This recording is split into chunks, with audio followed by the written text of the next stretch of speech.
अस्सलाम वालेकुम एवरीवन, कैसे हैं आप लोग।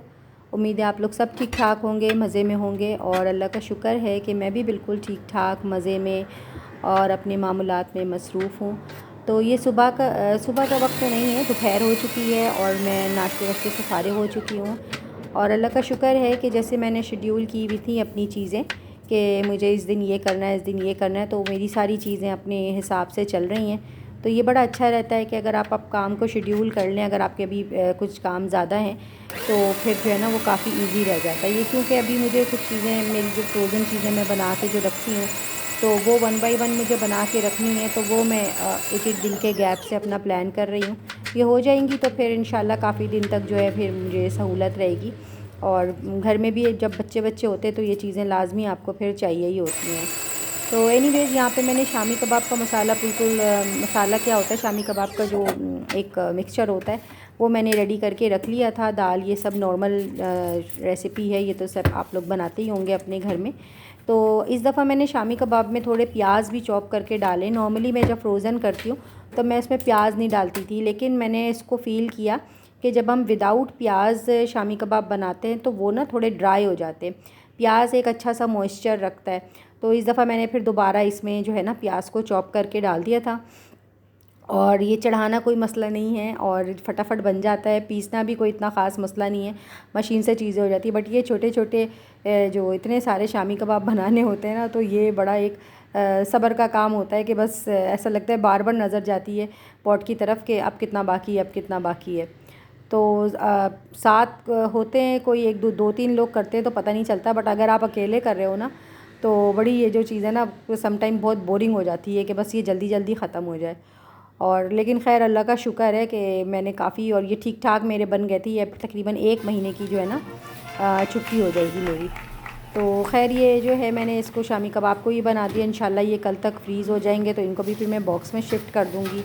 और इसके बाद फिर मैं अपने ये थोड़े ये स्पाइस बॉक्स जो है मेरा, इसको भी मुझे रिफ़िल करना था। तो ये ऑलमोस्ट मुझे तकरीबन 15-20 डेज़ में एक दफ़ा मैं रिफ़िल कर लेती हूँ। तो ये फिर मेरी चलती रहती है और ये काफ़ी इजी रहता है क्योंकि फिर बड़े बड़े बॉक्स आपको खाने के वक्त डिफरेंट निकालने नहीं पड़ते। ये मैं इंडियंस का जब देखती थी तो मुझे बड़ा अच्छा लगता था, तो फिर मैंने सोचा हुआ था कि मुझे अपने लिए लेना है। और ये स्टील का है तो ये बहुत आसानी है साफ़ करना भी, बस जब गंदा हो जाए तो आप इसको आराम से वॉश करवा लें। ईज़ी मेंटेनेंस चीज़ है, तो बस एक मेरे ख़्याल से 1 टाइम ही इन्वेस्टमेंट होती है और फिर चलती ही रहती है।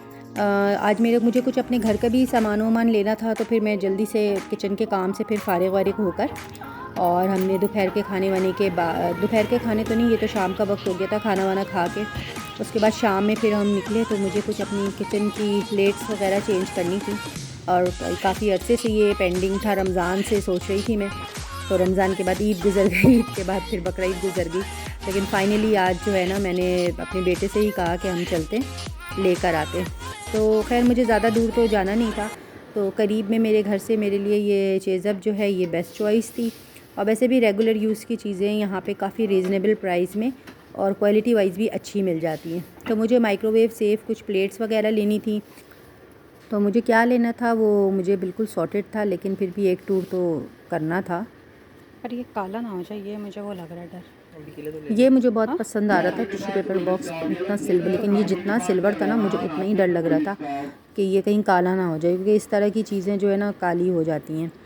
तो खैर मैंने तो ये नहीं लिया। ये तो ले लेते हैं, क्या ले लो,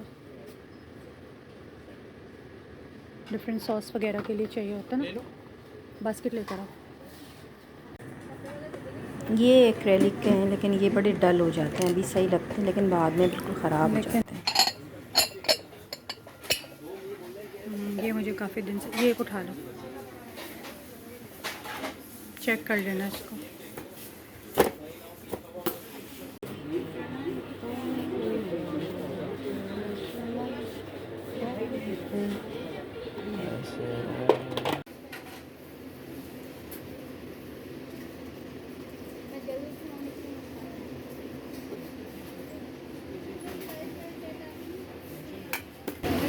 ठीक है, ये वाली आप 12 निकाल दें। हाँ हाँ, ये वाली 12 निकाल दें आप। और ये वाले जो है ना, ये वाले, ये मुझे 4 दे दें। ये कितने निकाल दें? ये 12 निकाल दें। और ये मुझे अच्छा इसमें जो है इसकी इससे बड़े आते, इससे बड़ा बोल है आपके पास? अभी नहीं है। अभी नहीं है, चलें ये अभी 4 दे दें मुझे, देखिए टूटे वूटे भी नहीं हो। 12 है ना, और ये वाली मुझे 4 ये निकाल दें।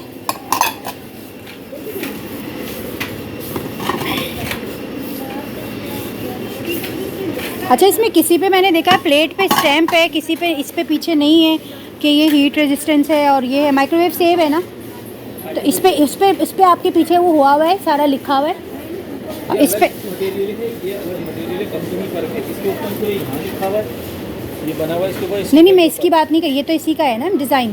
डिज़ाइन यही है, कलर यही है, ये कंपनी अलग है, ये कंपनी अलग है, इसके स्टिकर नहीं के ऊपर मैं आप समझे नहीं आप। अरे कहना क्या चाहते हो? अच्छा ये उस ब्रांड का है, ओके प्रीमियम डिज़ाइन के नाम से जो ब्रांड है वो ये है, ये प्रीमियम के नाम से नहीं है ये। ठीक है, आप वो दे दें मुझे। ये वाले आपने 4 निकाल दिए ना। अच्छा ये डिश का आपने मुझे नहीं बताया, इसकी क्या प्राइस है? प्राइस डिश इसकी है 599 रुपये। अच्छा प्राइस डिश की तो मुझे खैर पक्का ज़रूरत नहीं है। इसके बाद यहाँ पे ये बारबेक्यू के स्टैंड वगैरह काफ़ी अच्छे लेटेस्ट डिज़ाइन के बने हुए थे। मुझे ये वाला पसंद आ रहा था जिसके साथ ब्लूअर लगा हुआ था। ये है, इसकी क्या प्राइस है? 3000 समथिंग का ये वाला।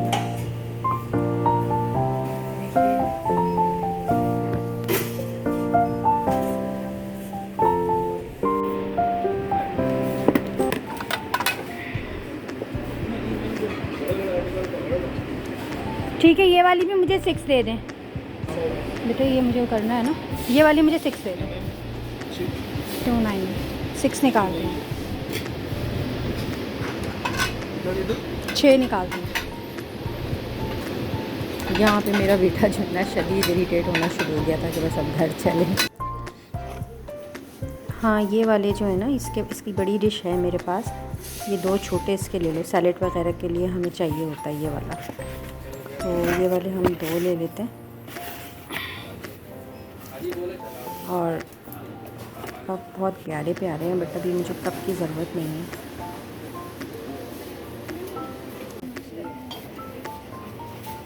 हाँ ये वाली भी मुझे 2 चाहिए, इसको भी 2 ले लो।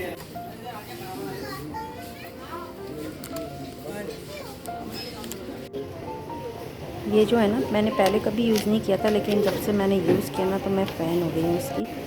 तो ये जो है ना अर्जेंट के लिए अगर अपर लिप वगैरह करनी है तो उसके लिए बहुत अच्छा है, तो ये भी मैंने फिर ले लिया। और यहाँ पे मेरे बेटे को इतनी जल्दी हो रही थी कि वो ना मेरे से बार बार चीज़ें ले लेके रख रहा था कि बस सब चलें। और जितनी हमें जल्दी हो रही थी ये तो मैंने बहुत फास्ट फॉरवर्ड किया हुआ है, नहीं तो ये जो कैशियर थे ना ये इंतहा के कोई सुस्त आदमी थे। खैर अल्लाह का शुक्र है कि वो हमने कर लिया। और उसके बाद घर आके काफ़ी टाइम हो चुका था, तकरीबन 7 बज चुके थे शाम के। तो आज मेरा प्लान था अफ़गानी पुलाव बनाने का। तो ये गोश्त में निकाल के गई थी, ये मटन का गोश्त है, और मटन का गोश्त नहीं है मतलब मटन है, बकरे का गोश्त है। और इसमें अफ़गानी ये बेसिकली बिल्कुल ऑथेंटिक रेसिपी है अफ़गानी काबुली पुलाव की। तो इसमें कोई मसाले ख़ास ऐसे डलते नहीं हैं, सिर्फ इसमें आपको चाहिए होगा अनियन, सफ़ेद ज़ीरा और 2 बड़ी इलायची, और बाकी जो राइस है, गोश्त है और ऑयल है। इसके अलावा ऊपर इसके लिए गाजर और आपको किशमिश चाहिए होगी। मिर्चों के नाम पे इस पर कुछ भी नहीं डलता, ना ग्रीन चिल्ली, ना ब्लैक पेपर और ना रेड पेपर। और हमें लगता है कि पता नहीं कैसा लगेगा बिना मिर्चों के, लेकिन आप इसको बनाएंगे तो आप बिलीव करें कि आपको बिल्कुल ऐसा लगेगा कि आप रियल अफ़गानी पुलाव खा रहे हैं। और इतनी इजी रेसिपी है और बच्चे और घर में सब बहुत मज़े का लग रहा था खाने में। तो मैं तो जो भी चीज़ें आप लोगों के साथ रेसिपी शेयर करती हूँ तो मैं वही रेसिपी शेयर करती हूँ कि जो खाने के बाद अच्छी होती है और आप लोग बिल्कुल केयर फ्री होकर उसको बना सकते हैं, कोई इसमें डाउट नहीं होता। तो ये मेरे पास बस ये है कि मेरे पास गाजरें कम थी, ये जितनी गाजर मेरे पास है ऑलमोस्ट मुझे इतनी ही गाजर और चाहिए थी। यहाँ पे मैंने देखें प्याज को मैंने लाल कर लिया है, या मतलब लाल करने का मतलब कि गोल्डन ब्राउन कर लिया है, लेकिन इसको बिल्कुल आपको डार्क नहीं करना है। और इसमें फिर आपको मटन डाल के इसको मिक्स करना है। अच्छा मटन में अगर थोड़ा सा फ़ैट वाला गोश्त भी आप ऐड करेंगे तो इसकी जो स्टॉक बनेगा तो उसमें बहुत फ्लेवर आएगा। तो मैंने फ़ैट वाला ही गोश्त यूज़ किया है। ऑयल मैंने थोड़ा कम यूज़ किया है क्योंकि इससे फ़ैट जो है रिलीज़ होगा तो वो हमारे चावलों में पूरा हो जाएगा। और मैंने ये देखें इसमें सिर्फ 2 बड़ी इलायची और 2 चम्मच सफ़ेद ज़ीरा डाला है। ये डाल के आप थोड़ा सा भूनेंगे और उसके बाद अंदाज़ा तो होता है आपको स्टॉक के लिए कितना पानी डालना है। ऑलमोस्ट इतना पानी आपको डालना है कि गोश्त आपका बिल्कुल सही से डिप हो जाए। और फिर मैंने प्रेशर के लिए सेट कर दिया है। 10 मिनट्स जो है इसके लिए मटन के लिए काफ़ी होते हैं, सिर्फ यखनी के लिए। बाकी फिर ये गोश्त उसमें भी चावल के साथ भी थोड़ी देर कुक होता है। और यहाँ पे फिर मैं इसके बाद किशमिश को जो है वो भिगो दे रही हूँ क्योंकि इसमें बहुत मिट्टी होती है। इसको जब भी आप यूज़ करें तो पहले पानी में डाल के इस तरह मल के थोड़ी देर छोड़ दें, फिर इसकी जो ऊपर से डंडियाँ वगैरह होती हैं वो ज़रूर निकाल लें, वरना फिर वो मुंह में आती हैं तो सारा जायका ख़राब करती हैं। एनीवेज़ यहाँ पे गोश्त भी हो चुका है और मैंने कुकर की सीटी भी जो है वो रिलीज़ कर दी है, मतलब प्रेशर रिलीज़ कर दिया। सीटी हमारी आदत है बचपन से। तो ये देखें ये गोश्त जो है ये इतना अच्छा, अभी इसमें कुछ भी नहीं डला हुआ लेकिन इतनी अच्छी खुशबू आ रही थी। तो इसको फिर आपको दूसरे पैन में आप जिसमें आपको राइस बनाने हैं उसमें आप गोश्त और स्टॉक दोनों डाल दें। और इसके बाद जो है ना इसमें आपको डालना है राइस, और नमक एक दफ़ा आप चख लीजिएगा कि अगर नमक की कोई भी मतलब जिस हिसाब से आप लोग खाते हैं उस हिसाब से इसमें नमक डाल के और आप चावल डाल दें। और चावल वावल डाल के फिर अच्छी तरह से इसको मिक्स करके चावल का जिस तरह से नॉर्मल पुलाव हम बनाते उस तरीके से बनाएं। और अगर इसमें आपको लग रहा हो कि आपकी स्टॉक जो है वो थोड़ी कम हो रही है तो थोड़ा सा आप इसमें पानी भी ऐड कर सकते हैं। मुझे तो खैर कोई इतनी ख़ास ज़रूरत नहीं पड़ी थी, मतलब अच्छे अंदाज़े से, क्योंकि मैं बनाती रहती हूँ ये, तो अच्छे अंदाज़े से जो है ना पुलाव का मेरा हो गया था। तो उसके बाद इसको मैंने पहले तेज़ आंच पे पकने के लिए रखा और उसके बाद जब पानी थोड़ा ऐसा ड्राई होने लगा तो फिर मैंने इसको दम के लिए रखा 10 मिनट।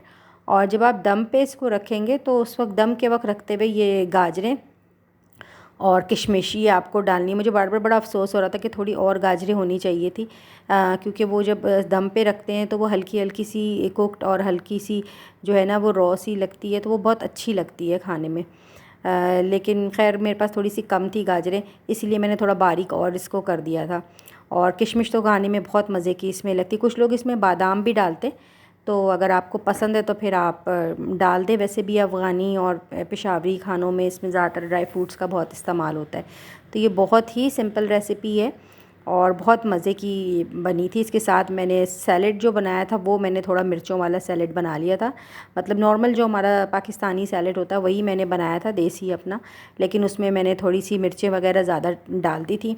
लेकिन खैर वो बहुत अच्छा कॉम्बिनेशन लग रहा था कि चिली वाला जो है वो सैलेड और उसमें थोड़ा लेमन भी था और उसके साथ ये पुलाव, तो बहुत अच्छा मज़ा आ रहा था इसको खाने में।